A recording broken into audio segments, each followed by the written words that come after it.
Hello and welcome. Nigeria's President Goodluck Jonathan flagged off his re-election campaign on Thursday in Lagos, Nigeria's commercial city, taking a swipe at the opposition and asking Nigerians to continue to put their faith in the ruling People's Democratic Party (PDP).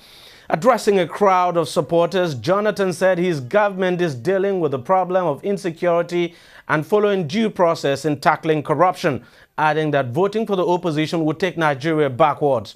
Jonathan's speech was basically defensive rather than a plan of what he intends to do if he got a second term in office.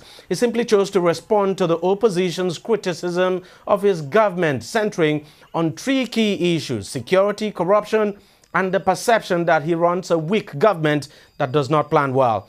Let's take a listen now to his response to criticism now over his handling of the country's security challenge. They talk about insecurity, that they will fight insecurity. And you ask, are the armed forces weak? Are the Nigerians in the armed forces weak? If we have problems, what is the cause? Equipment. They don't have platforms. And somebody who wakes up and tells young people of 23 years old that he wants to fight insecurity, ask him, when he was the head of government, did he buy one rifle for a Nigerian soldier? These people did not buy anything for the Nigerian soldiers. They refuse to equip them. Everything dead, no attack helicopters, no nothing. Ask them what they did with the defense budget. Ask them what they did with their defense budget, that the whole time they were in office, they couldn't equip. No country equip armed forces overnight, because what they use are quite expensive. Armed forces are built over the years. No one person.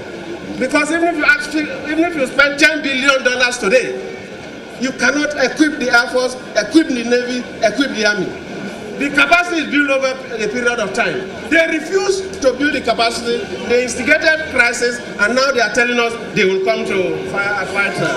Ask them, and they will answer. Well, now, the president then turns to the issue of corruption. His government has been accused of being soft in the fight against corruption and even being corrupt itself. Here was the president's response. We have arrested more people within this period. We have done more convictions within this period, but every day they tell us lies. Because we believe, and I believe, that for you to fight corruption, you must take measures, establish and strengthen institutions. You don't just wake up and enter the street and arrest one person and lock up and see on television and say you are fighting corruption. If they have succeeded in fighting corruption, corruption wouldn't have been with us today. If they have set up structures, and especially the days of modern science and technology using ICT to manage resources, we wouldn't have been talking about corruption today. If somebody tells you that the best way to fight corruption is to come and arrest your uncle and father and see on television and dump him, you don't stop corruption. You even encourage corruption. And I used to tell people, and I will also address press conferences, I grant media, so that people ask me direct questions. Armed robbery is still with us. We are shooting armed robbers. Is that stopping armed robbery? So arresting people and demonstrating on television will not. You must set up institutions, strengthen them to prevent people from even touching the money. And that's what we are working on, and we are succeeding. If somebody tells you that you will not follow due process, I came in with Yaradua, and Yaradua advocated for due process, and I stand by due process. There is no any country that does not obey rule of law is a jungle. Any country in this world that does not obey rule of law is a jungle. Do you want Nigeria to be a jungle society? Immediately I suspect you that you have done something wrong, I don't ask police, army, catch you and throw you into jail. Is that the country you want? No. They said to be strong is to jail people indiscriminately for 300 years. Is that where you want to go? No. A country is like an industry.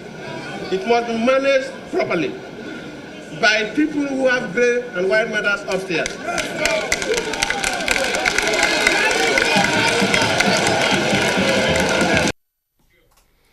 Now, the opposition has always described the president and his government of being clueless. Critics say the president's policies are not always carefully thought out. Well, the president had a response at the campaign rally.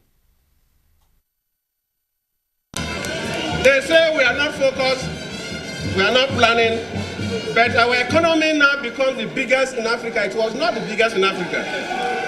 Without plan, can your economy become the biggest in Africa? They say we are not planning. We are not focused. Now we are cleaning up the fertilizer corruption there. The farm inputs are getting to farmers, and our import bills, the money we use in buying food from outside to bring to Nigeria is going down. Can you get there without planning? No. Of course, I have mentioned about fuel. You are no longer keen of leaving your car in filling stations for days to buy fuel. Can you do that without planning? No. Sometimes, I believe, maybe some few years back, most of you, the young people, have not seen train. Maybe when you travel abroad, you enter train. You never bother train. Now our trains are moving. Can you do that without planning? No. The power sector, we're in Lagos. The power sector got burnt about 2005 and remained burnt until now. We are fixed again. We have been able to finish privatization of the power sector. This is an interface period, but you already know the generating capacity is almost double. Can you do that without planning? No. The government feels that Nigerians are very, very dynamic people. And I love Nigerians, very creative, very industrious. Young Nigerians, very talented in music, in art, acting and everything, in business. Most of them don't have money, and we cannot, Nigeria, you know, we are almost 200 million people. We cannot trust everybody the same day. But we came up with the concept of you win, to give grants, not loan, to young Nigerians that have ideas. We have done that about 4 circles now. If you interview them, some of them are already manufacturing things. In the next 5 years or so, some of them will be exporting things from this country. Can you do that without planning? No. And they say we have no plan for the youth. They come and tell us the plans they have for the youth in Nigeria. I believe that, look, the young Nigerians, not people spend like, we are finished. They are my age and above, we are gone. I believe young, that's why I say I'm addressing the age of between 23 to 18 to 23 or so, those of you who are voting for the first time. We believe that you people will take us to the moon. My generation have failed. We couldn't take Nigeria to the moon. Look at what India is doing. Look at what countries that we are doing now at independence. And I say for us to get to the moon, that's a special area. And you need to expose your best brains. And I came up with a special scholarship that you first of all must make a first class in the university. We have scholarship for everybody, but for that one, you first of all make a first class from your university. Then we test and take the first class of the first class and send them to the best 25 universities, the best 25 universities in the world. Can somebody who has no plan do that? No. Can somebody who has no plan for the future do that? No. Can somebody who does not think about the national youth do that? No. Do you want to go back to those days where they have no plan for us?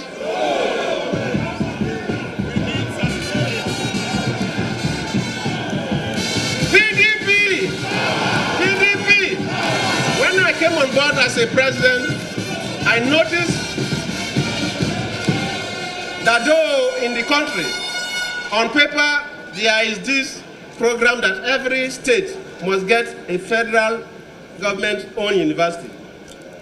But out of the 36 states we have, 12 had no federal universities, 12.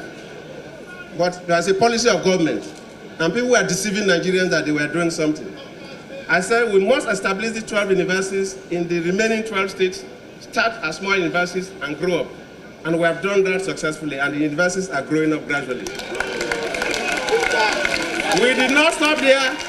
We looked at the school dropouts in some parts of the country, and they were quite high. And we come up with the Al-Majari program, educational program. And I have to thank the governors from most of those states that we have those set of students.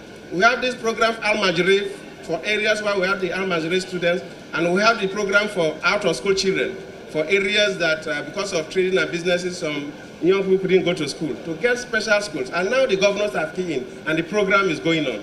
Can somebody who have no plan, who have no plan for the young people, who have no plan for the country, think about that program? No. You will ask some of those people who are deceiving you now. They have hired some people from outside this country to go and to the social media, tell all kinds of lies, offering bits and promising you. Ask them, when they were in power, did they build nursery school for anybody? No. Ask them. Ask them. I said, go and ask them. If they did not build nursery school for anybody, what did they use our money for? Well, that's quite a long one. Now, remember MEND, that is the militants group, Movement for the Emancipation of the Niger Delta. Well, early last week, the group put out a statement asking Nigerians not to vote for President Goodluck Jonathan, but for the opposition APC candidate Muhammadu Buhari. This is what the president had to say about that.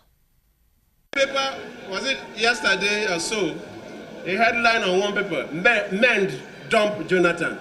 Did you read it? Yeah. I am from the Niger Delta. The leader of MEND is one Oka. Oka is in South African prison. Why is Oka in a South African prison? South Africa is not Nigeria, so say, oh, president manipulated it.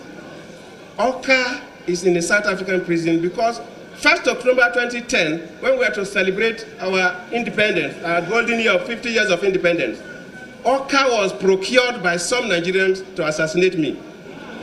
And Oka bombed Abuja. The attempt was to assassinate me, but intelligence investigation from South African intelligence system and Nigerian intelligence system roped him in that plan to assassinate me, and is now in jail in South Africa. And they say MEND dump Jonathan. Oka that wanted to assassinate Jonathan, will you support Jonathan? No. And I'm told that Oka is supporting some people.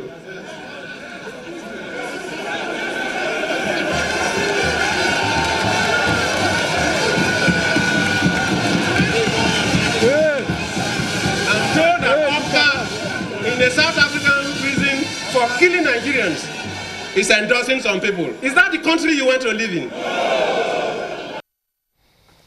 Well, we'll take a short break now, and when we come back, a political analyst will be dissecting all those sound bites for us. Please don't go away. Every day, every hour, and every minute, news break in Nigeria. Things happen so fast, it's most times difficult to track and comprehend them. But that's what we do right here on DEJI360. 2015, would you want to come back again? It's like asking Jesus Christ if he knew he was going to die, will you want to come back as the savior of the world again? We do not just help you track the stories, we break them down, explore all the angles, analyze the issues so that you can fully comprehend the stories and use them to make the right decisions.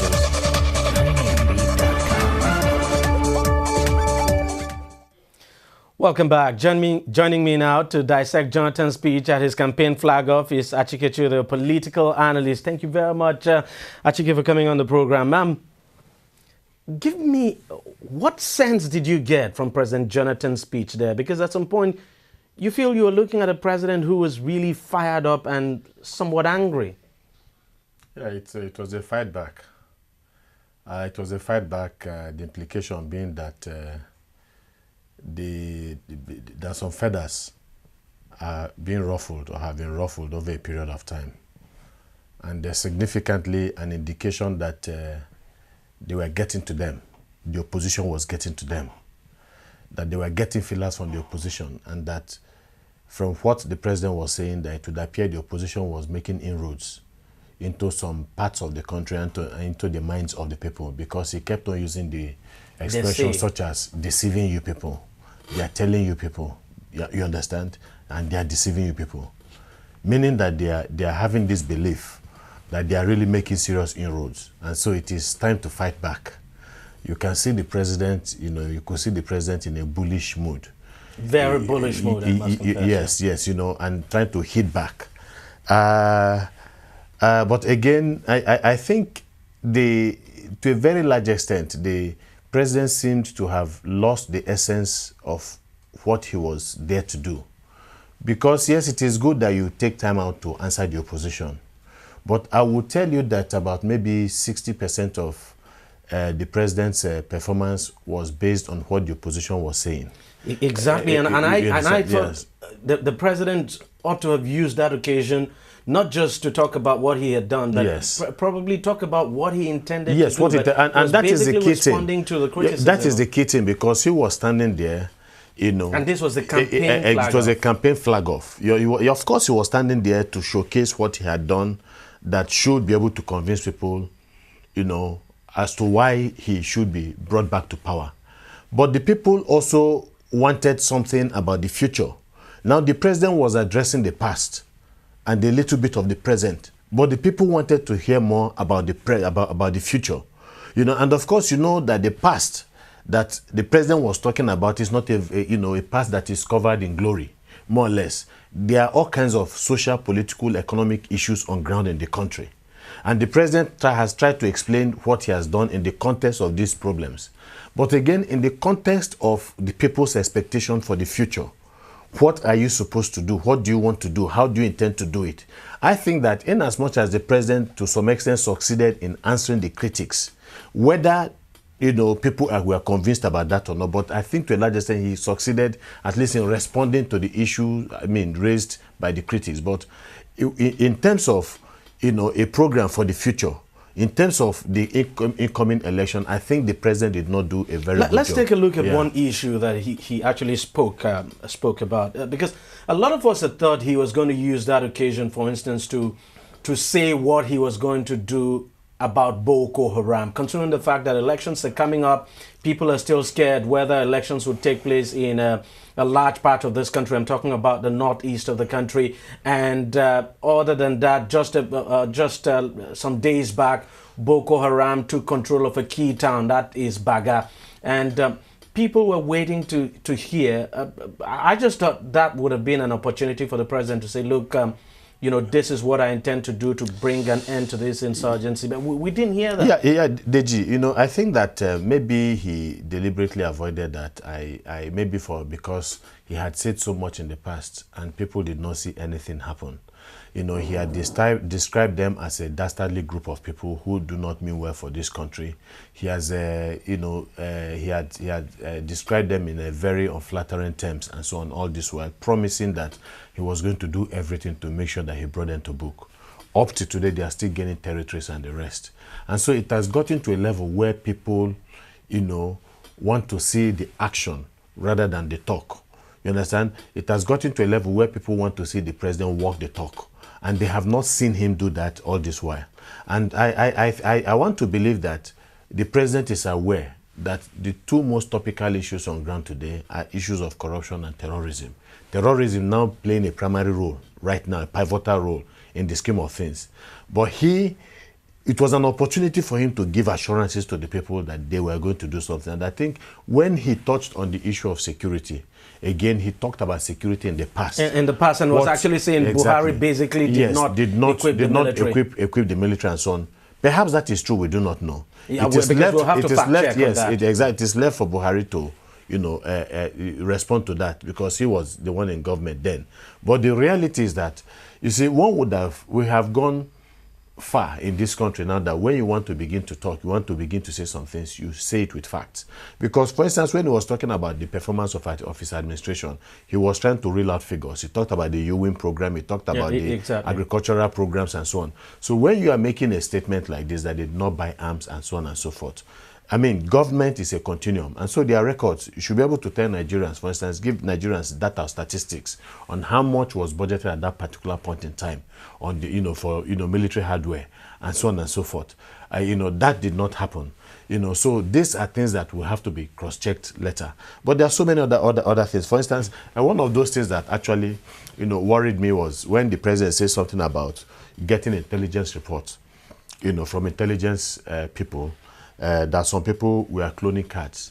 No, that got me worried. Exactly, and you're very correct. And we know the DSS, that's the Department of State Services, addressed a press conference last week where they were actually saying, well, that they were suspecting the APC was going to hack into INEC's database, but they actually didn't say INEC was, APC was actually planning to clone, even though that was the initial but you can see that the president took it further And I want to believe, even based on even what you had just observed, that there was no conclusion that this was actually what was going on. Because the reality is that, yes, if people were actually cloning cats, then the president, not as a politician, but as the president of the Federal Republic of Nigeria, had a duty to ensure that people who were breaching the law, cloning, were arrested and brought to book. So he gives the impression that he knows that people had committed this offense, but that the people have been let loose. You understand? Now, that is not what we want to hear about the president when it comes to issue of subversion of the laws of this country. You know, and then again, of course, the issue of anti-corruption, like I said, there are two major issues. You know, he talked about anti-corruption. I was not at all impressed about the president's position on corruption. No, I mean, he said basically fighting corruption is not arresting people, just showing them on television and then throwing them into prison. The reality is, how else is corruption fought? Go to even the great democracies of the world and so on. I mean, when we had the issue with Madoff, the pyramid scam, Benny Madoff. And so many of them all over the world, especially those high-profile targets, because you want to be able to prosecute them. You want to be able to use them and show to other people who are perhaps less influential and less economically endowed, to teach them a lesson that, look, if these people, as big as they are, can be brought down a peg or two, then who are we to disobey the laws of the land? So it has a way of, you know, when you parade them on television, they are arrested and so on and so forth. That's what is done everywhere. Before, even when you have started the investigation, because it is usually the investigation that leads to the arrest. Then from there to prosecution and so on. So the more people, you know, get to watch how big people in the society are brought down as a result of maybe criminal activities and so on, the tendency for them to want to steer clear of it, because these are people that already had influence. So if this could happen to them, then it could happen to any other person. And then again, he doesn't want to. The one way of tackling corruption is to strengthen institutions and so on. But the reality is that there are institutions, you know, that are meant primarily to fight corruption. Institutions that were brought to being, as you know, through the acts of Parliament and so on, the EFCC and ICPC. And over the years, especially after Obasanjo left power, forget the accusations about selective punishment and the rest that people leveled against it, may be true or not. But the reality is that after Obasanjo, you know, left power, the anti-corruption battle has taken a backseat. And of course, you know, even when Farida was there and after Farida, I mean, the EFCC has always been complaining about shortage of funds. And if you want to cripple the anti-corruption war, the major way of doing that is to ensure that those people who are supposed to fight corruption do not have the means to be able to wage a war successfully against corruption. So you now have an EFCC and an ICPC that has taken a backseat, you know, in the war against corruption. You wouldn't even know that they still exist. So the president's position on corruption, at least I think, gets me worried. The tendency you have is that the president is not in any position, is not willing to do anything about corruption. He might have gotten right in some of the things he said, but with regards to corruption, with regards to security, there is no clear-cut, you know, master plan. Because in fairness to him, he said what he's actually trying to do, apart from, you know, strengthening institutions, he's trying to put in place, you know, some kind of systems that will make it difficult for people to steal, basically. No. He talked about the eyepiece. I mean, the system put in place by the Ministry of Finance, you know, that would prevent, for instance, ministries from diverting money and people from stealing. All these things, at least as I mean, if it's about the laws, if it's about laws that are supposed to achieve these purposes, the laws are there. Starting with the Fiscal Responsibility Bill, then you now have the Nigerian Procurement, you know, Act bill. I mean, no, sorry, acts, yes. You know, there are acts of Parliament, the Fiscal Responsibility Act, the Procurement Act, you know, and some of these things. This is the basis of, you know, budgeting, the basis of procurement, whether, you know, of goods and services and so on and so forth. But we know that for a very long time that there is no board for the, you know, for the procurement, the Bureau for Public Procurement and so on. And pressure has been put on the government all this while to put up a board in place. And of course, you know, some of the corruption issues we are having in this country clearly tells you that when it comes to the issue of corruption, you know, when it comes to the issue of even the Bureau for Public Enterprise and so on, that due process is not being followed. yes, he has said a lot of things. Yeah, you have put some of these policies in place and the rest, but the reality is that some of these things are being observed in the breach, including the public procurement. Well, so something new the president said, and I want your take on that, is that men actually planned to assassinate him. I mean, this is something new. He never said this. No, I'll be worried. I'll be worried because this is one massive contradiction. A massive contradiction in the sense that immediately that bombing to which the president refers to took place in Abuja, one of the very first public statements the president made was to exonerate men from responsibility in that bombing. Subsequently, after that bombing, I mean, for those of us who still remember, subsequently after the bombing, some weeks or some months later, the president was in discussion with the Henry Oka he was talking about at Aso Rock. So obviously there was a breakdown in the discussion. That would mean that what was expected of Henry Oka did not happen because we're talking about a Henry Oka who was actually arrested in Angola, had to be released on at the bequest of at Nigeria's request, and brought back, tried to negotiate. And exactly, these are some of the things. So first of all, the bombing took place. The president said the men and Henry Oka were not in any way responsible. And you know that Nigerians were consternated. They were worried and they were angry. And they were asking why the president would be so precipitous to make that kind of statement when the intelligence agencies had not done any form of investigation and so on. Because once the president made that statement, it was clear that the intelligence agencies, including Nigerian police, will not come up with any finding that will contradict the finding of the President of the Federal Republic of Nigeria. So their conclusion had already been preempted by the President's statement. Then the next thing was that the President was in dialogue with Oka. Oka came to Aso Rock to see the President. Somewhere along the line, there was a breakdown in discussion. And today, I mean, eventually after that, Oka went to prison. And I want to believe that the government, Nigerian government, also contributed evidence towards Oka's incarceration. I want to believe that. And how many years down the line, the president now comes up, a few days ago to say that Oka was responsible for the attempt to assassinate him, and Oka that he had exonerated.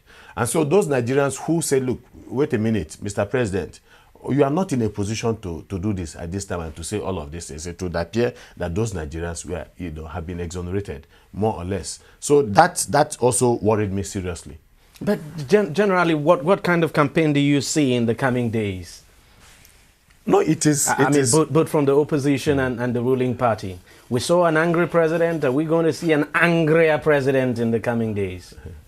Of course, one thing you will know is that this is a keenly contested, election, more or less, and no quota has been asked, no quota has been given.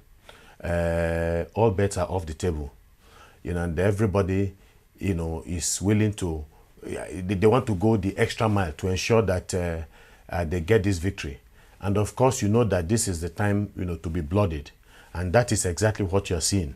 But I think that one thing that worried a lot of Nigerians is the seeming irresponsibility of Nigerian politicians who are in a way stoking up the embers of conflict in the country by the kind of statements they are making. And I think it's a good thing that the president himself has said that the election should be an issue-based election, and that Nigerians should not, especially political gladiators and heavyweights, should not be in the habit of stirring up hatred. And they should watch the kind of speech, and the kind of speech that they make, in order not to inflame passion and the rest. And that would also mean that you have people from all sides making such statements. And of course, the president is expected to talk to some of his attack dogs.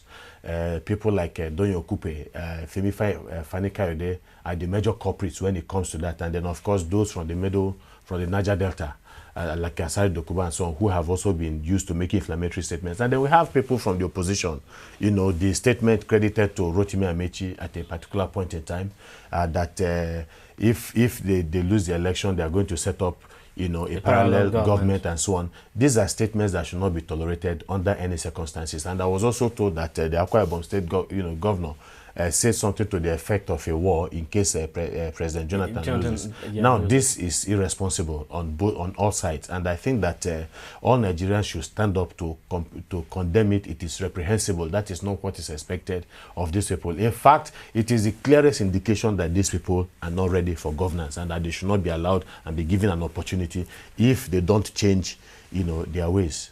Achike, thank you very much for your contributions, and thank you very much for coming on the program. It's been a pleasure. Thank you. Well, we'll take another break, and when we come back, we will be speaking with one of the presidential candidates in next month's presidential election. Don't go away. Every day, every hour, and every minute, news break in Nigeria. Things happen so fast, it's most times difficult to track and comprehend them. But that's what we do right here on DEJI360. 2015, would you want to come back again? It's like asking Jesus Christ if he knew he was going to die, will you want to come back as the savior of the world again? We do not just help you track the stories, we break them down, explore all the angles, analyze the issues so that you can fully comprehend the stories and use them to make the right decisions.